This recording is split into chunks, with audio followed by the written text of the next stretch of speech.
মসজিদ করা হয়, এই মসজিদের উপর আল্লাহর কত দয়া হয়, কত মায়া হয়।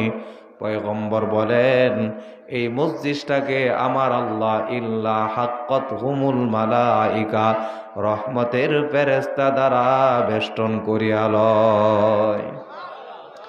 এই মসজিদটাকে আল্লাহ রহমতের ফেরেশতা দ্বারা বেষ্টন করিয়া লয়। শুধু তাই নয়, পয়গম্বর বলেন ওয়াগাশিয়াতুমুর রাহমা, আমার আল্লাহ রহমত এই মসজিদটাকে বেষ্টন করিয়া লয়। আল্লাহ রহমত বেষ্টন করিয়া লয়। পয়গম্বর বলেন, উম্মত জানো, আল্লাহ রহমত শুধু বেষ্টন করে না, ওয়ানাজালাত আলাইহিমুস সাকিনা, এই মসজিদের উপর আল্লাহ রহমতের সাকিনা বর্ষণ হয়। সুবহানাল্লাহ।